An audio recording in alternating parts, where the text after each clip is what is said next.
problem fixed. Yung problem niya dati na ayaw niya mag-start sa electric starter. Pero pag kickstart, isang sipa naman, naman. So, nakuha ko yung problema na. Ito kasi, natapos ko lang magawa. So, ayun. Gumanda rin yung minor niya.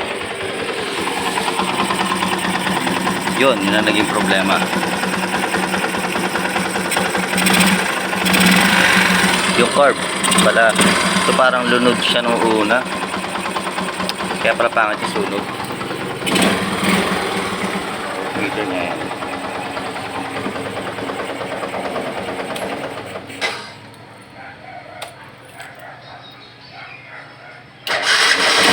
Oh. Balik na siya sa one click start. So, nangyari, yung carb pala is mataas yung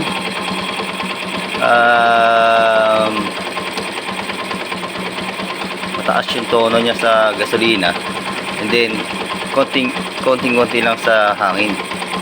Ginawa ko, tinimplahan ko siya. Actually, ito yung pinaka sa hangin niya, wala siyang adjustan eh. Ako makikita yung photo. So, wala siyang adjustan, sarado lang siya.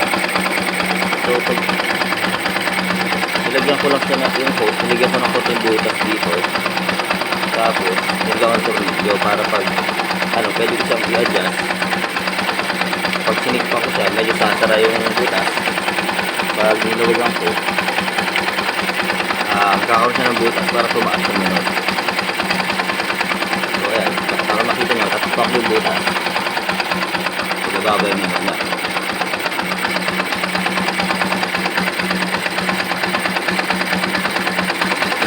So ayan, nabukas lang siya.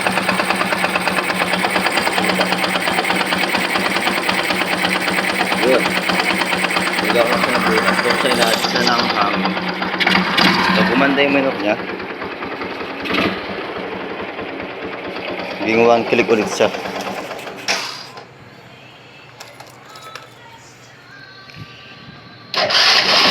Oh, very nice DIY.